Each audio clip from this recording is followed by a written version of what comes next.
Good morning, everyone. Today we're going to continue our discussion on multiple linear regression. So last time we started our discussion of diagnostics, regression diagnostics. Now, before we continue that, before we go to heteroscedasticity, let me just remind you that this one class, the regression output that we have here, for example, this one, the one where we have our including the interactions here. This was computed, this was generated using matrix algebra. And if I'm correct, class, you have a subject on financial mathematics, right? And you discussed matrix algebra. Am I correct, class? Kindly please chat in the chat box. Kindly confirm, class, if you have the subject on financial mathematics and part of the discussion was linear algebra, matrix algebra.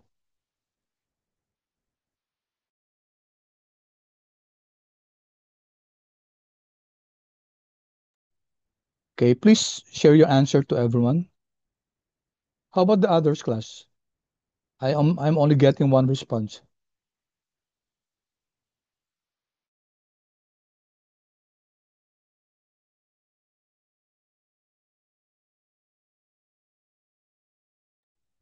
Financial mathematics, class?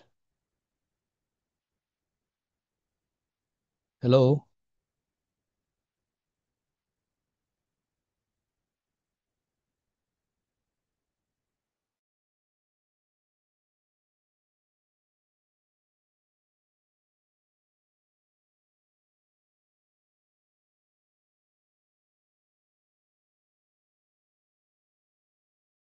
Why no response, class? Yes or no lang naman. No?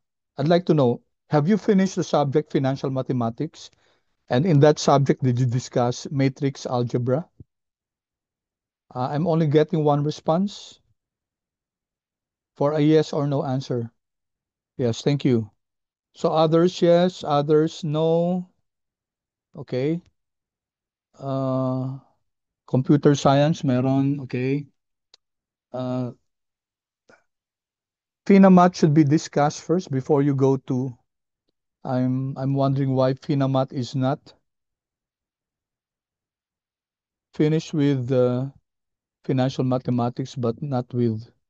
Okay, all right. May I ask those of you who got Finamat because I want to give feedback also to the professors handling this to make sure that they include linear or matrix algebra, especially if they can using R. No? But even if they don't use R, it's okay, even just Excel. So for those who have taken financial mathematics, uh, did you take matrix algebra? And what did you use? Did you use Excel or any software you used?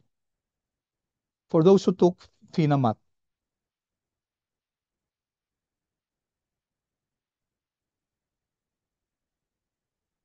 okay, sa ComSci, MATLAB, very good. Buti sa ComSci, may MATLAB sila, no?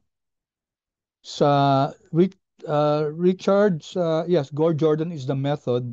Pero ano ginamit nyo? Nag-Excel ba kayo dyan? Or did you use R?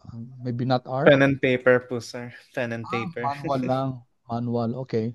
For the rest, manual din ba? Reporting lang, okay. Reporting, okay. All right. So anyway, okay. I understand. All right. So I'll just have to quickly discuss, class. So if you have time, do a little reading on linear algebra or matrix algebra because it's very important.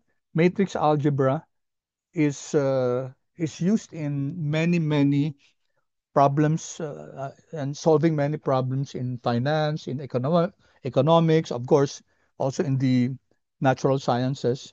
But for us, class, an example is making use of matrix algebra in solving linear models. Okay. I told you that the LM function, this one, generated this one, right? Yung model natin. Where's that? Let me just write it here. Okay. Summary. Summary, and that's MLR1, right? MLR2. MLR2 here. This one. So how was this generated? How were the estimates computed?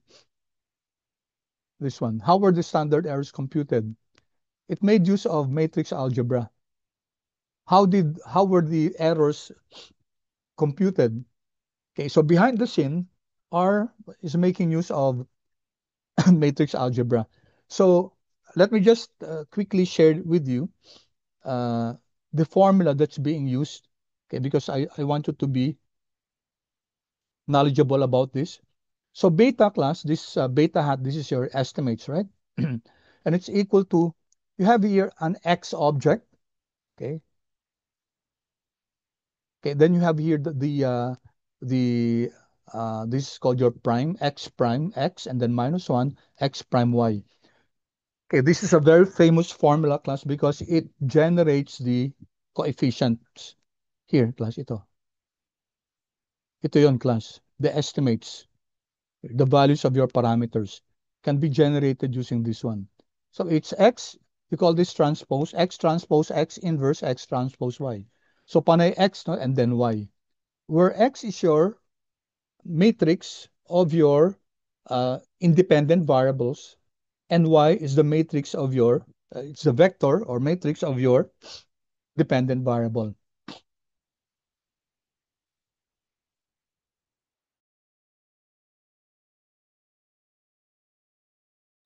So here, class, no, dinefine ko naman. B hat is the column vector of S, it should be the column matrix, no? And sorry, vector nga, of estimated regression coefficients. This is the result, class.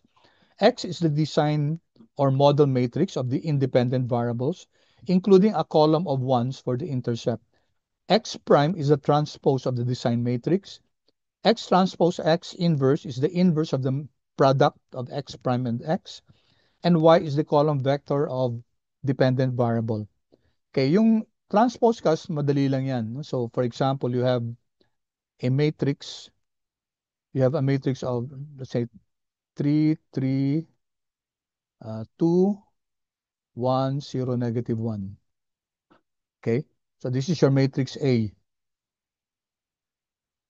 Your A transpose class here, A transpose is equal to, your row will become the column, and your column will become the row.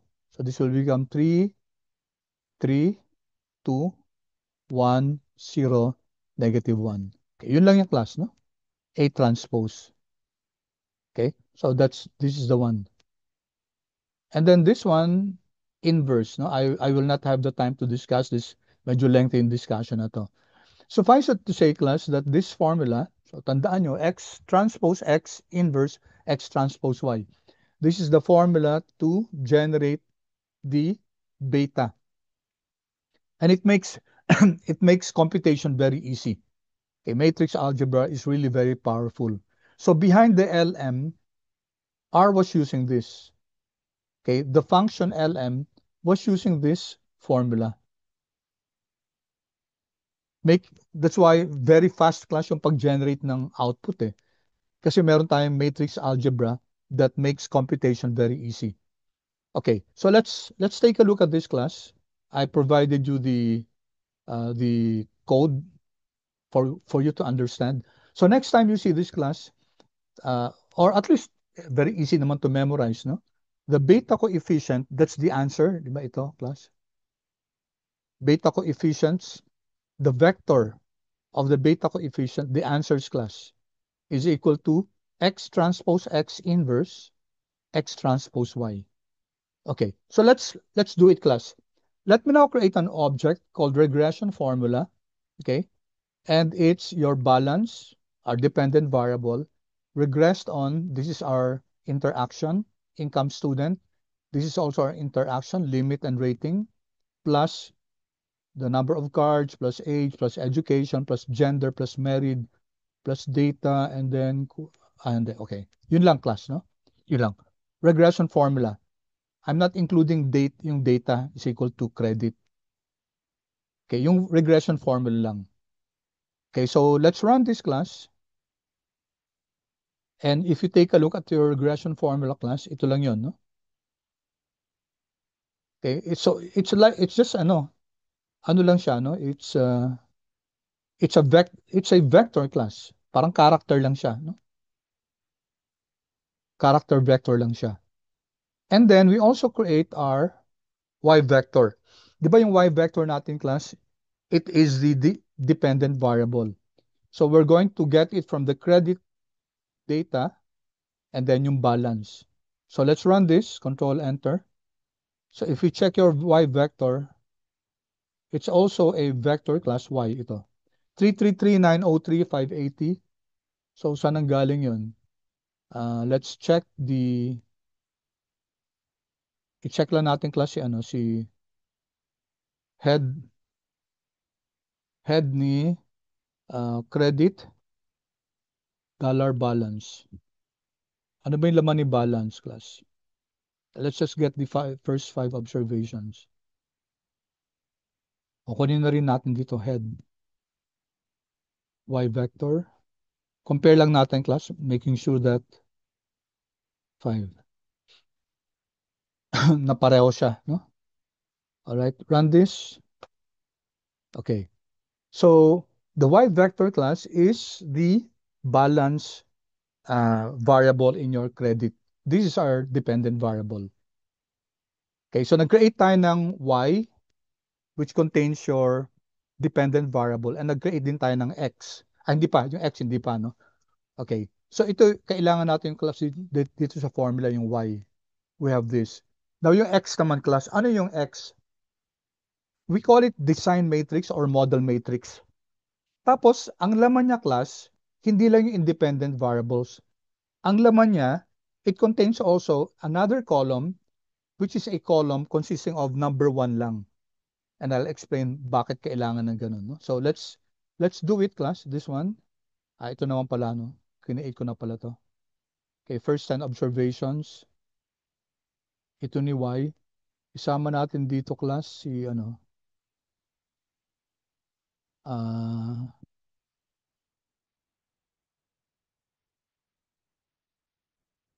wag na. Sasama ko sana yung, yung actual, no? All right. So, take a look at this class.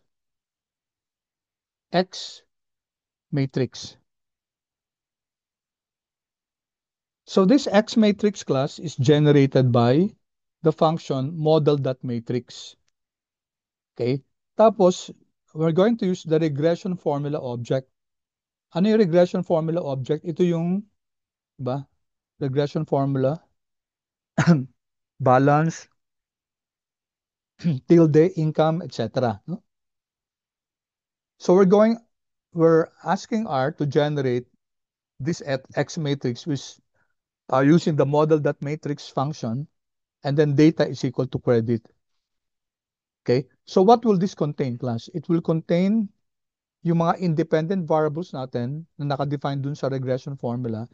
Tapos it will also include, okay, it will create interaction terms and it will include, class, a column of 1. So kasi ito, class, di ba yung ano natin, yung regression formula natin here, income times student, di ba? So R will generate that also. Okay, sige, let's run this class and let's view yung X underscore matrix. Okay, tingnan yung class yung X matrix. Here you have a column of ones. And then, andyan si income, student, limit rating cards, etc. Tapos sa dulo, you have now your income times student, limit times rating. Okay? Notice wala yung balance dito, di ba? Wala yung balance. Okay. Now, clear sa of our class. Kindly chat, please, in the chat box. For those of you who are meeting matrix algebra for the first time, I don't know what to say, no? But ang matrix class, it's just an array of numbers and marami siyang gamit. It's always convenient, for example, dito sa OLS. Kasi mahirap i-solve class yung mga coefficients nito if you're not going to use matrix algebra. So what I'm presenting to you now is how it is done using matrix algebra, using the formula. It can be shown that the formula x transpose x inverse, bali, quantity x transpose times x inverse times x transpose times y, that will give us the okay, the coefficients. Balikan ko ito class, no? Here, the very famous formula, x transpose x, matrix multiply, inverse, times x transpose times y. Okay. So we have created the object x, di ba? Meron na tayong x vector. X matrix pala. We call it X matrix. Okay. Now, i-run natin yung model class, no? Let's uh, let's use this object final model for calculations, and then we use LM. And then ito class regression formula. Ano yung regression formula natin? Yung balance regress on yung variables natin. Okay? And then data is equal to credit. And then let's print this category, summary of the full LM model for verification lang, summary of the full model for calculations. So ito, magre-regression din siya class, no? And it will use the regression formula that we created, which is balance associated with income times student, and data is equal to credit. And if we run this class, okay. So, di ba class ito, no? Yan. Ito yung result kanina, di ba? Andyan yung income times student, limit times rating. So, this is similar to our MLR2. Okay. And then we can also use this all that equal. So, is your X matrix, pareho ba dun siya sa model dot matrix ng final model natin? Okay, so we'd like to see if all are equal. Kung yung X matrix natin, pareho dun sa, we use the model dot matrix ng final model natin for calculations. And if you run this class, okay, it tells us that it is true. Ano ibig sabihin nun? Na yung X matrix natin class, okay, what's our X matrix? Ito. Dito, di ba? Is exactly the same as if we get yung model dot matrix natin, tapos kunin natin dun sa final model natin for calculations here. Okay? Is it the same class, yung model dot matrix, kukunin niya yung X matrix? Parehong-pareho ba yan? And we're told it's true. Now, going back here, class, you notice that our X matrix consists of an intercept. Bakit kaya naglagay siya ng intercept dito, no? Na 1, 1, 1, 1, 1? Okay, if you note, class, these are the values for income, these are the values for student, etc. Now, because for our regression model, class, we need to compute also for the intercept. So, kailangan meron tayong variable na ang tawag intercept. But we don't have the values of the variable intercept kasi wala naman talagang variable na intercept. So what we do is we appoint the number 1. Okay? The number 1. So now, parang naging variable na rin tong intercept na to, no? And then, ang values niya, 1. Just like ito class, income, may mga values siya. And then we can compute for the beta for income. We can compute for the beta for student, beta for cards, beta or the estimate for ethnicity. Okay, bakit class? Kasi may mga value sila. Same thing with the intercept. Ang difference nga lang class, 1 ang lalagay natin na value. Okay? So, also, I'd like to point out that si merid kasi, di ba dalawang factors siya, dalawang level siya, no or yes. Notice, ilan lang yung dummy variable niya? Isa lang. Okay? I'm not sure if I mentioned to you that if we have a factor class, and if we use it for regression purposes, then ang magiging dummy variables niya is k minus 1. What's k? K is the number of levels. Just like this class, for ethnicity. Ilan ba yung levels na yan? African American, Asian, and then Caucasian. So, ilang levels? 3. Minus 1, that will be the number of dummy variables that will be created. So, tingnan nyo to. Ethnic, Asian. Ito.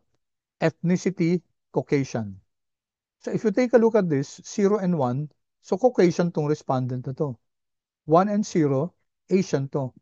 But if you have here 0 and 0, African American yan. Okay? So all are covered. Lahat ng levels represented dito. Okay? Even if we only introduced two dummy variables. Okay? Pero lahat ng levels, lahat ng cases covered. No? Lahat ng 0 dito, class, African American yan. which happens to be our which happens to be our benchmark or our reference class, a reference level. Okay, so pause muna ako class and ask for your feedback please. Honest to goodness feedback class kung nakuha class, kung clear ba yung instructions ko, yung explanation.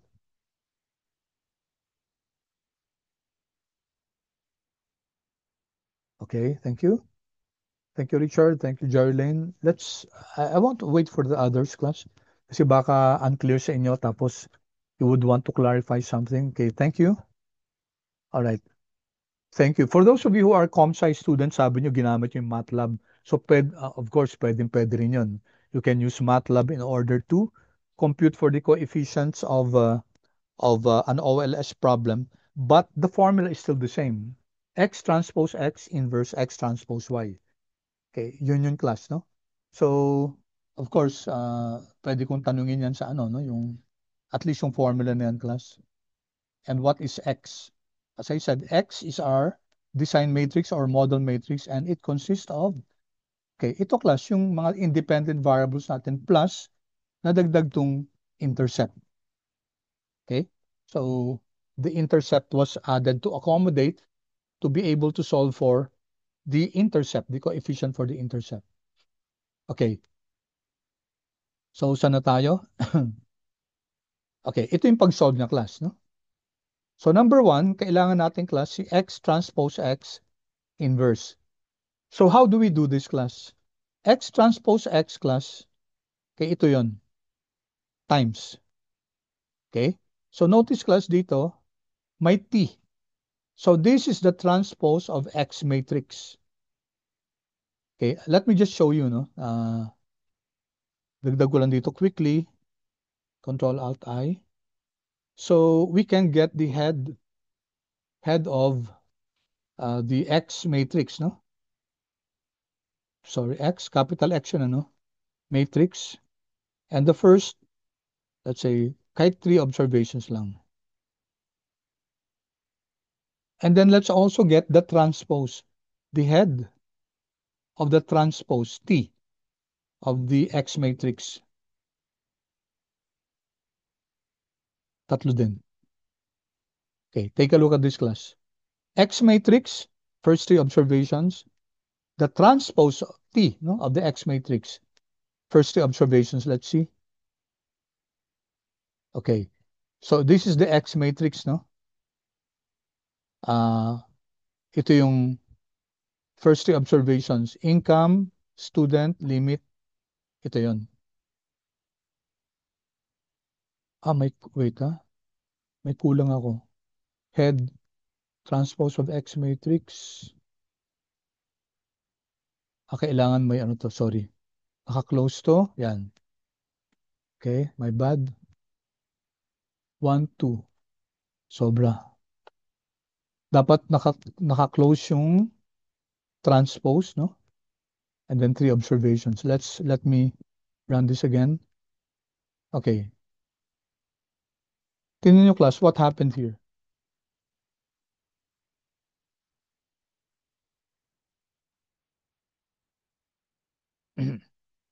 What happened? Let me, okay, ganito na lang class, T.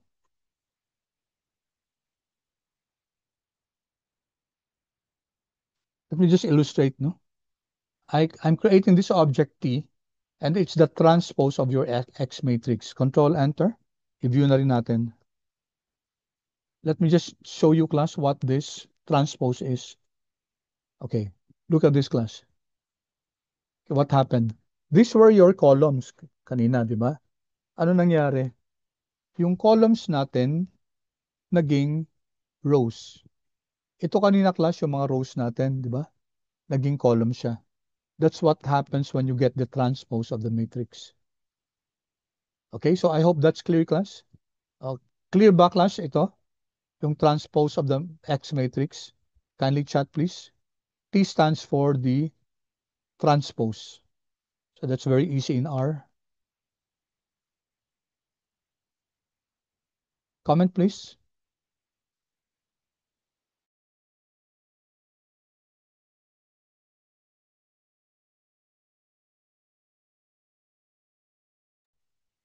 Okay, good. Okay, so balikan ko yung formula. Okay. So ito class, no? X transpose to. And then it's multiplied with X and then get the inverse of this matrix multiplication. Okay, so paano ginawa kay Excel, paano siya? So ito siya kay Excel class, no?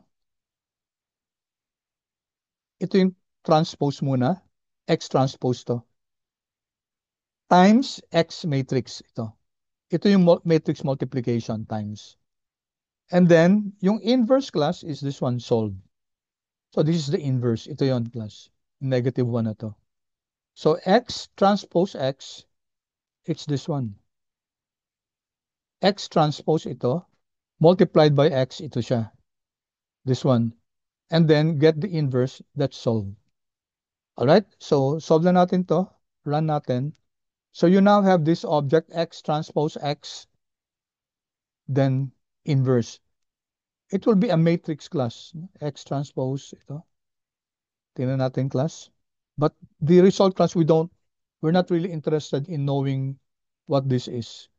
Ayan. 1 by 14. 1 by 14 then. It's a 14 by 14 matrix here. Ayan class. Alright? So that's not what we want. We want to get the yung complete formula class. So what's the next one? Sabi dito, the next one is calculate yung nasa labas, X transpose Y. So that's very easy. Again, yung transpose, ito, no? Transpose X matrix and then multiply that with Y vector. Yan. So X transpose Y. Ito yun. Create natin. So we run this again. And then, class, anong gagawin? We're now able to generate now our beta hat manual. So we're computing it manually, which is the first object, yung X transpose X inverse, multiplied with X transpose Y. Diba? Okay, so balikan ko yung formula class. What we did was to first generate this one. We generated X transpose X inverse, and then we generated X transpose Y, and then matrix multiplication to. This one, this object, and then percent asterisk percent, this object. Okay, so that will now give us the result of this matrix multiplication, which is your beta hat. Okay, so that gives us this one class, beta hat manual. Okay, let's view this. Sige, print lang natin class, beta hat manual. Kasi, ano to class, no? Let me run this. All right, so what's this class? These are your coefficients. So, i-compare nyo siya dun sa taas class kanina yung LM natin. Ito yon. This is the first column, yung coefficients. And they're exactly the same class. Okay, so we were able to show that indeed, what R is doing, class, dun sa LM na yan, is exactly this one. So behind the scenes lang, class. Yung function na LM, ito yung ginagawa. Okay, so para ma-appreciate natin, class, na matrix multiplication pala to, class, no? Itong ginagawa dito, no? When you generate the output for your LM model. Okay, you can also do the formula for residuals, pwede rin yan, but we'll not go into that.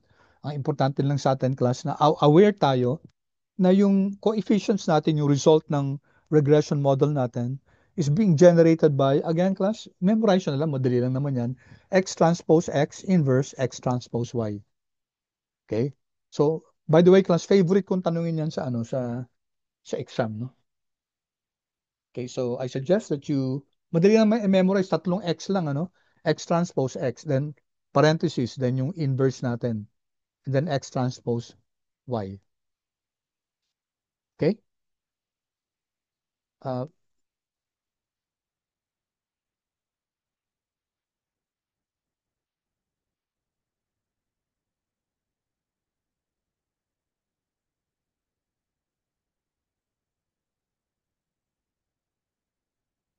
siguro pakita ko lang dito, no? Control Alt I. Okay. So let's generate an object M X X in na lang X inverse Alt minus. And then what will happen if we multiply? So paano yung multiplication? Yung X matrix natin multiplied by percent times percent, no? Multiplied by the X inverse. Paano kinuha yung X inverse, class? How do you get the X inverse? Diba? Solve ng X matrix. So I just want to show you, class, the nature of multiplying your matrix with its inverse. So this is X inverse times X matrix. What's your X matrix, class? Ito, no? Ito yung X matrix natin here. What if I multiply that with the inverse of this, class? Yung inverse ng X matrix mismo. Okay? And then let's view it. Let's view yung X inverse. Small x lang ginamit ko dito, no? Okay? Run natin to, class. Ay, wait, ha? X matrix multiplied by the inverse of X matrix.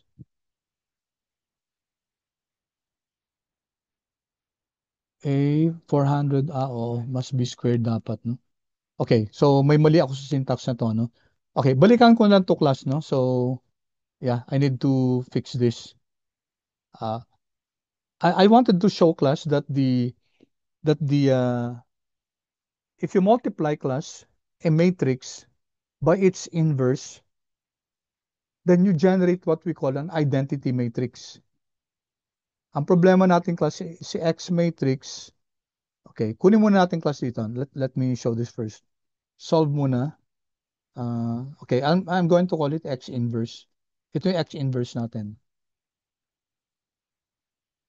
Control C, Control V.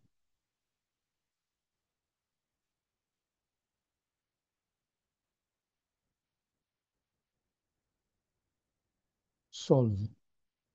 I'm getting the inverse. Oo. Nga pala, dapat square nga pala, class, no? Okay, erase class, ha? Sige, I'll fix this first, class. I'm sorry about this. Okay, mali itong pinove ko. Actually, on ano lang to, no? Afterthought lang, class. Okay, so reminder ko lang sa sarili ko to, class, no? Please check and correct. Okay, let me, class, pause, no? Let me erase that, no? So, ang importante sa atin, yung na-generate natin, class, si beta. Ito. All right, and then let's now i-print natin yung beta manual. Tapos i-print natin class yung coefficients from the step model. Di ba nag-create na tayong step model? Ito yung step AIC, no? Okay, so let's see. Let's run this.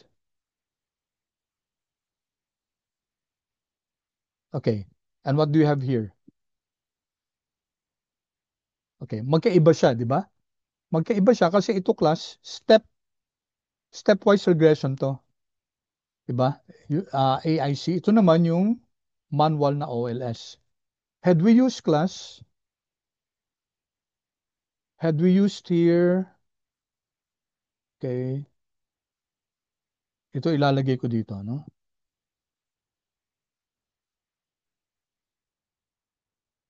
Control C, Control V, compare with the coefficients from the LM object. Okay. Uh, hindi dapat ano, step model, dapat yung MLR2. MLR2 class hindi yung step model kasi iba na yan, di ba? Yung MLR2, ito yung may ano class, ito yung may uh, interaction, no? Okay, so print ko to class.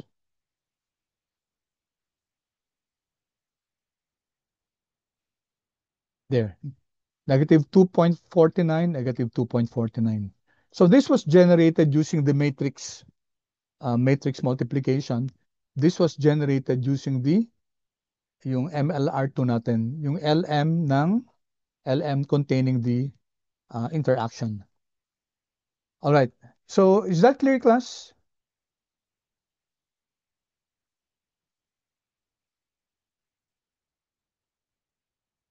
Okay, clear ba yon? So pareho lang class, 'di ba? I wanted to point out that pareho lang class yung result ng ng yung manual method ng matrix multiplication and the LM function. Okay? So I hope that's clear, class, no? So I will not uh, belabor the point, class. What I wanted to show here is that as I said, I've been wanting to discuss with you how LM was really generating the output.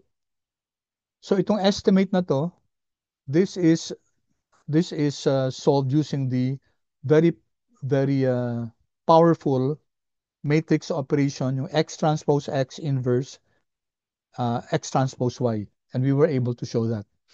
Okay. All right. So let's now go back, class. I'm happy that na ano ko na yun, na na I was able to show that already. Now, by the way, class, if you have already let me just show you in this step model to, no, MLR2. Let's say nag-regression model ka na and to MLR2. I'm not using the step model, class, kasi yung step model, di ba, nag-remove ng mga variables, no? Ito, class, yung MLR2 natin, okay? You can actually generate yung X matrix, class. Okay, di ba yung X matrix natin, how did we generate that? X matrix.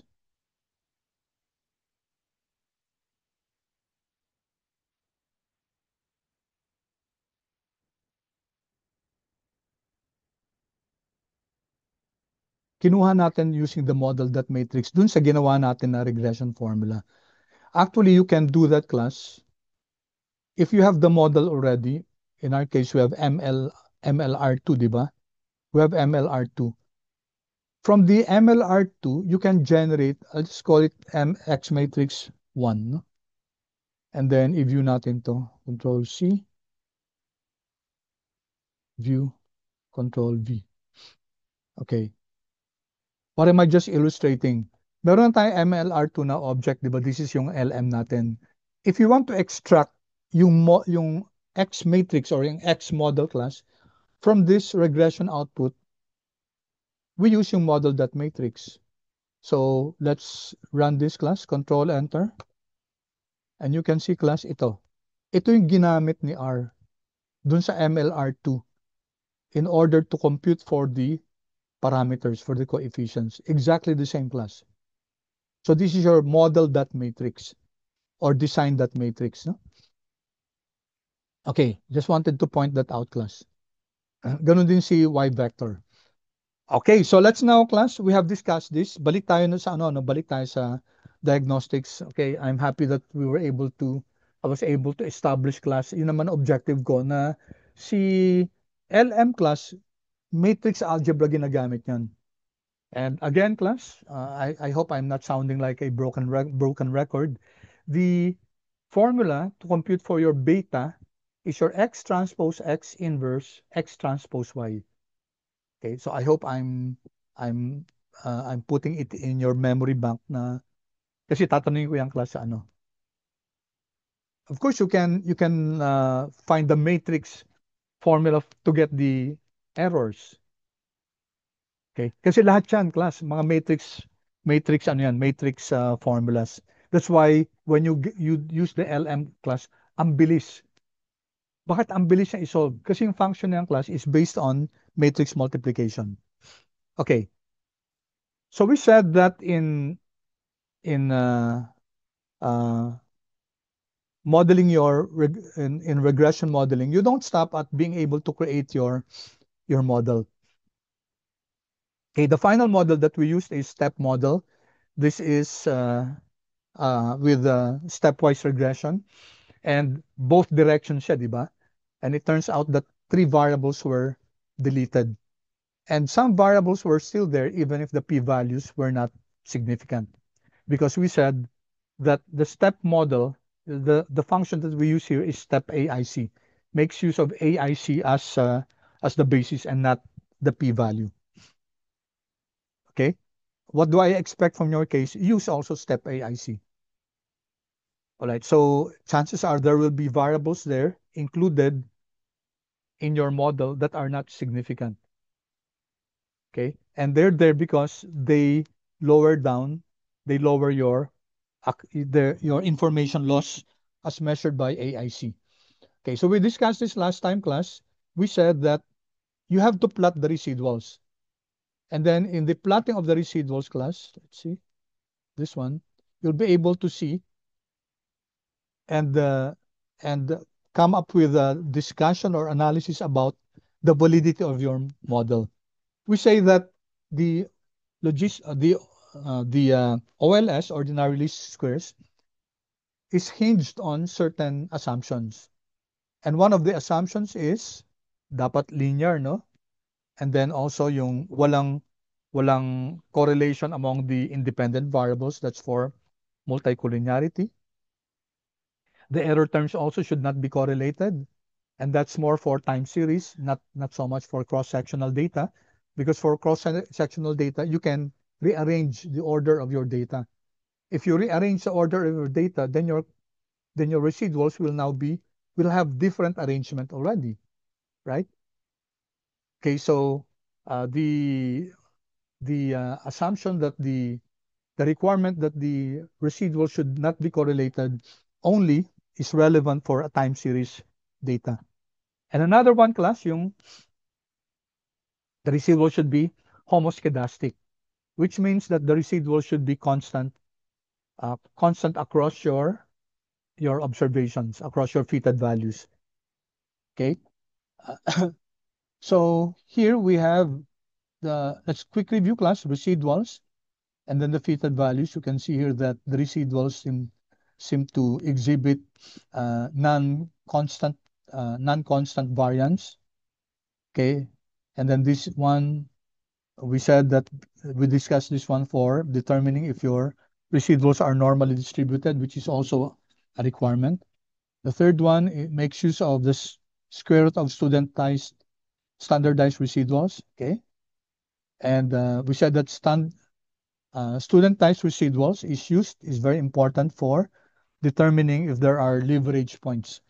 So just a quick review, we can easily compute for the standardized residuals and the studentized residuals using this. Now let's go, class, we discussed this last time. Let's now go to heteroscedasticity. Okay, we looked at the the issue of multicollinearity, di ba? Okay, what did we use? The VIF, the variance inflation factor. Okay, where's that? Okay, dito na yan.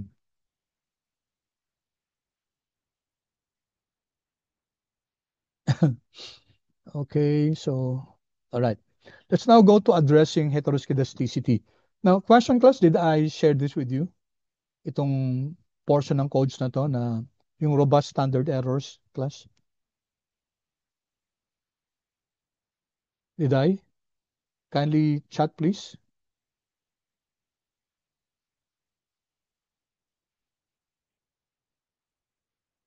Na-share ko na ba sa inyo to? Itong robust standard errors. Kindly check, please. Ito na yung huli kong shinare class, no?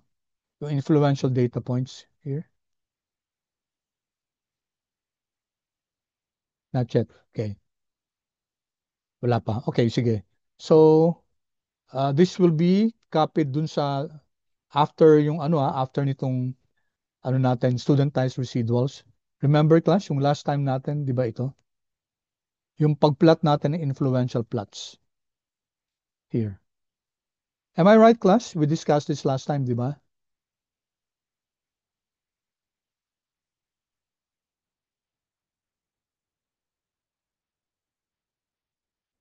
Influential plots, class.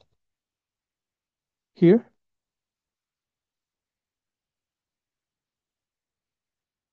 Hello.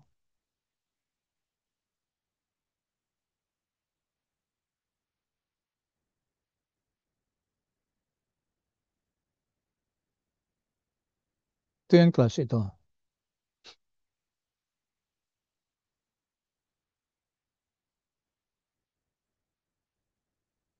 Feedback, please, class. May I know, class, up to hanggang saan ba yung sinare ko sa inyo na na codes? Sir, Nag-Shapiro. Yes. yung last po na code na shinare niyo sa amin, yung GVIF, sir? GVIF. Opo, Ito, yung here. accounts for complexity. Yan po, sir. Ito. Opo, Okay. So yung normality hindi pa, no? hindi pa po, sir. Okay, sige. So let me start from here. Okay, sorry class. Okay. Normality muna. Okay. Control C para complete yung notes nyo. Okay. So for normality class, we can see it dito sa sa plot natin, di ba? Dito class.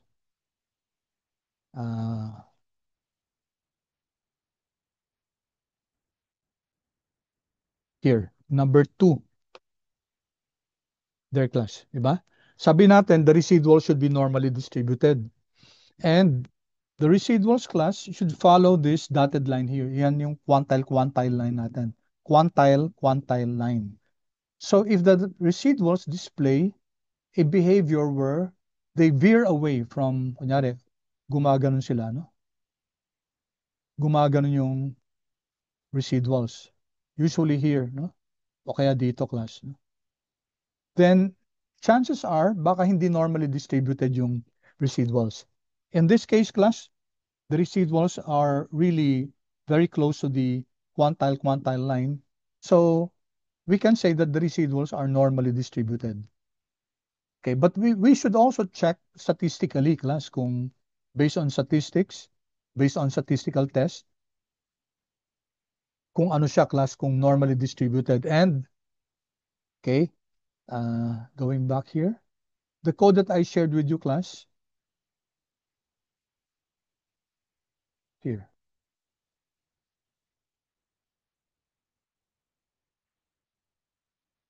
Here, class. The test that's used in order to determine if the residuals are normally distributed is the Shapiro-Wilk test. Ito yun. Okay, so ito muna, class. QQ norm, class, will allow us to compute for that line, the dotted line kanina, no? Okay, and we use the standardized residuals, our standard of the step model, and then kunin natin, i-plot natin yung QQ line, class. Okay? And then plot natin tong, okay, here class. So you can see here, ito class, we manually plotted this. Ito yon, yung una. Kinompute natin yung QQ norm class, okay? And then, we use the QQ line in order to draw that line there. All right? And then, we use the plot function. Ito yung plot function class. So, pareho lang siya, no? Exactly the same. I just wanted to show you how to do it this way or just get the which is equal to 2. So we can say, class, as I said a while ago, that the residuals are normally distributed. However, we can use the Shapiro test. No? So the null hypothesis is that the residuals are normally distributed. So if we run this, okay, the p-value is 0.209, 2019. And our conclusion is that we fail to reject the null hypothesis that the residuals are normally distributed. Okay, so even class, the Shapiro-Wilk test statistically tells us that indeed the residuals are normally distributed. So therefore, we don't have problems with that assumption.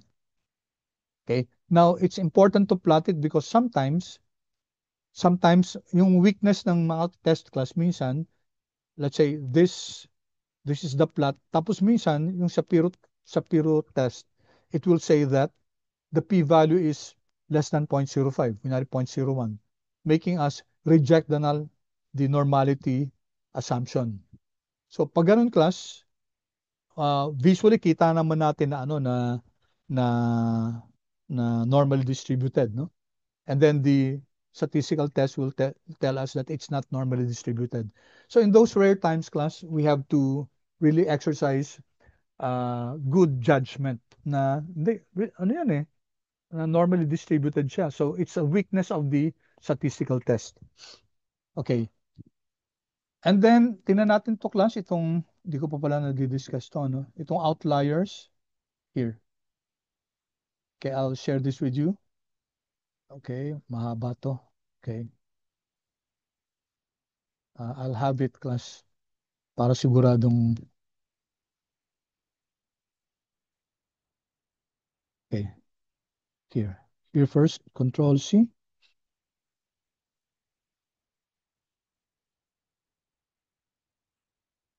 Yeah, thank you, Chard. Yeah, correct. Fail to reject. To. Fail to reject that the residuals are normally distributed. That's correct. Thank you, Chard. Okay, and then the last one is this one, Control C. Hmm.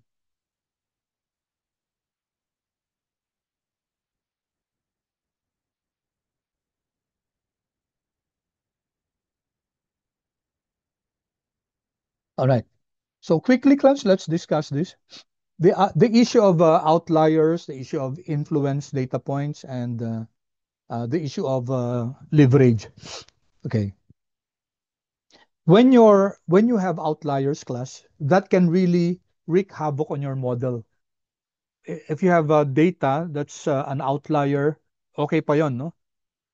You'll have to check if that's a leverage point or, more importantly, if that's an influence point. Why, class? An influence point affects the model coefficients. Okay?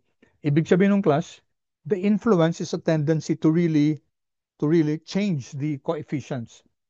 And if the coefficients are wrong, class, if they're wrong because of the influential points, then we can come up with a good forecast. Kasi ang forecast natin naka-base dun sa mga coefficients natin. So we have to check, class, the issue of outliers, okay, influential points and leverage and influential points. Ang bottom line dyan, class, yung influential points. Okay. So let's plot this first, yung R standard, di ba, ng model natin. And the hat values, class, these are now your leverage. These are your standardized residuals. These are your leverage.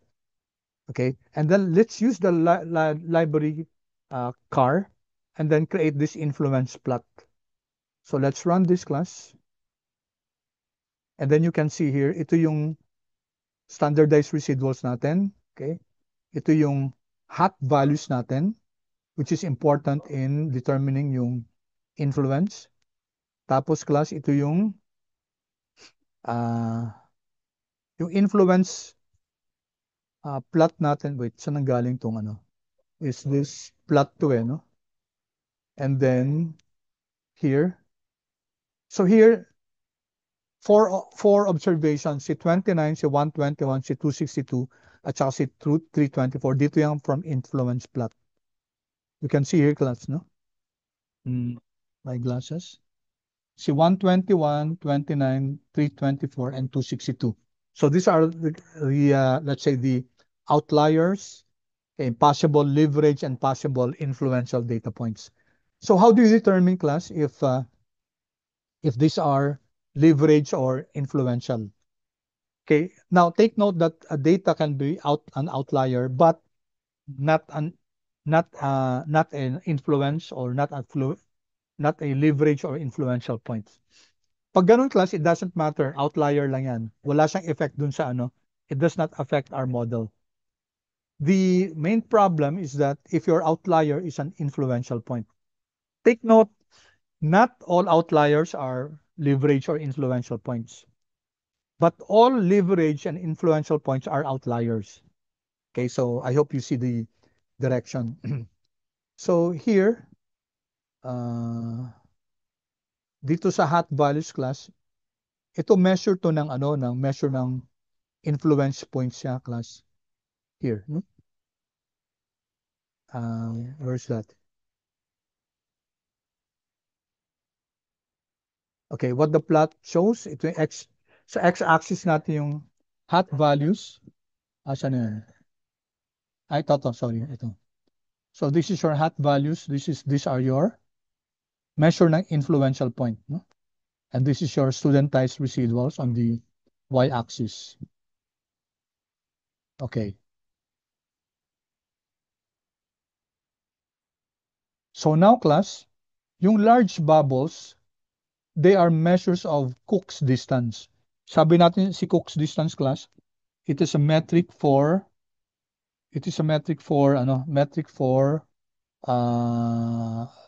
influential points, no? Okay? All right. So may standard na ginagamit, class, no? May standard na ginagamit, linagay ko na dito yung class here, no? Most points cluster at low hat values, less than 0.05, and moderate studentized residuals between -2 and +2 with small bubbles, indicating they are not influential. So ang bottom line, class, gusto natin malaman kung influential, no?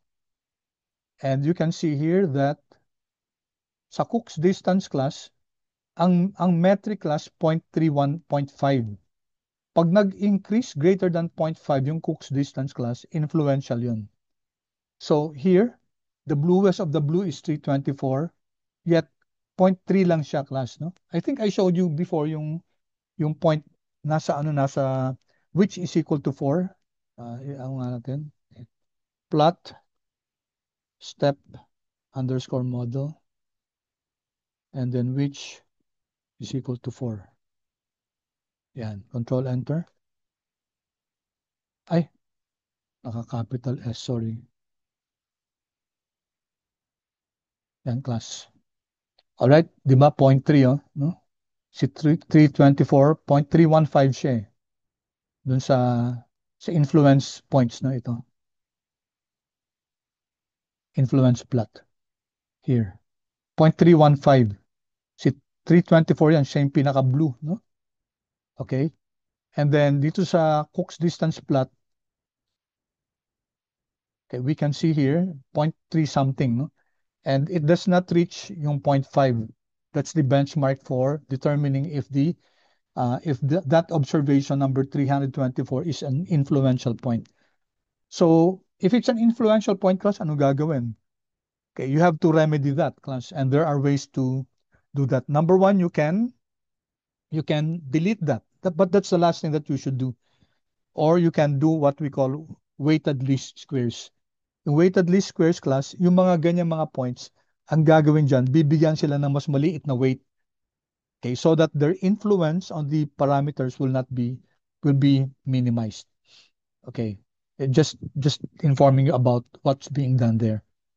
Okay, so I have 4 to 5 minutes, no? Ah, so simulan ko lang to class, no? Yung hindi ko na ano yung heteroskedasticity. Okay, itong mahabang discussion. Control C. Okay, so let me start with a few. At least masimulan ko yung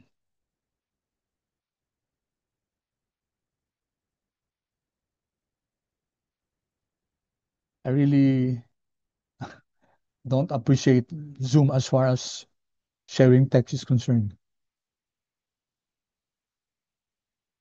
Sana ginawa man lang 2,000 na ano, 1,000 lang. Okay. I'll just start class with a discussion of heteroskedasticity. No? Kasi importante ito. Control C.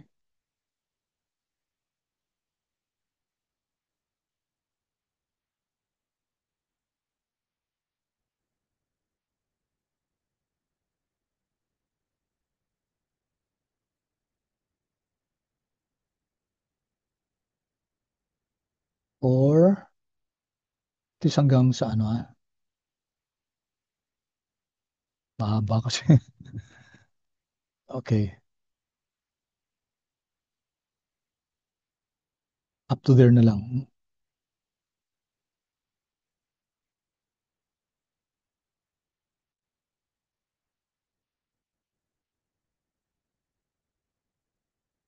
Okay, so this is just to signal to me that I shared up to this one. Okay, just a brief introduction, class. Okay, quickly. So we say, class, that residuals is a behavior, is a result of your regression model where your residuals are not constant. The variance is not constant. So may ano siya, when you plot the residuals, either it's going up, may trend siya, or it's fanning out, di ba? What do you mean by fanning out, class? Like that. So parang gumagana yung residuals natin. Non-constant yung variance. Or, okay, why is that an issue, class? Because it tells us that yung model natin, class, is not able to capture this movement in the variability of your dependent variable. So, hindi reliable yung ano natin, yung result natin. Okay? So, enter, class, yung robust standard errors. Okay. Let's run this first, class. Ito. Control C. Sama natin to dito. Okay. So here I'm running in tatlo, no? Summary. And then here, class, I'm introducing this coefficient test. Variance covariance is equal to variance covariance. May HC dito. This is heteroscedasticity corrected. Then type is equal to HC1 and type is equal to may HC2, may HC3, may HC4, may HC5. Okay? So kaya nga ito, class, medyo kailangan ng konti pang discussion. Let's just run this first. Itong dalawa na muna, class, no? Control Enter. All right, so this is ito yung LM natin, no? Ito naman, class, yung may HC1. HC, class, stands for heteroscedasticity corrected. Robust standard errors. Now, what's the problem with this one, class? If you recall, class, di ba, tinest natin using Bruce Pagan test last time, di ba? Tinest natin residuals natin kung if they're constant. Okay? And it turns out that the residuals are not constant. So may problem tayo ng heteroscedasticity. And hindi ba acceptable, class, yung problem, yung model kung may problem ng heteroscedasticity. Okay, why? Now, if there's heteroscedasticity, class, The estimates are okay, no problem. So the estimates are still unbiased and they're still unbiased and they're still consistent. No problem with the estimate. The problem lies here, class. The standard errors. They're no longer consistent. So we have a problem with this one. If we have a problem with this one, class, then you'll have a problem with your t-value. Kasi the t-value is equal to your estimate divided by your standard error. And then you'll have a problem with your probabilities. So this now, class, are problematic. And if these are problematic, then how about this? Chances are baka may naging significant na hindi naman dapat significant. Or pwede ring may hindi significant na dapat significant siya. So that's the issue with heteroskedasticity, class. And we have to correct that. Good thing, class, is models were already created. No? Ano na-create na model na, class? Nag-create na ng what we call ito. Heteroskedasticity corrected, class. Model 1 and there's model 3. Okay? Where the variance covariance, class, is changed, no? Okay, minomodify siya. So we have now HC1, HC2, HC3. Okay? So in the notes that I'm going to provide you, siguro yung text na lang, class, isi-send ko sa inyo kasi mahaba. Okay? What happens is, tingnan nyo to, class. Notice, the estimates are still the same. The estimates are still the same. Hindi nagbabago yung estimates, class. But the standard errors now are different. Okay?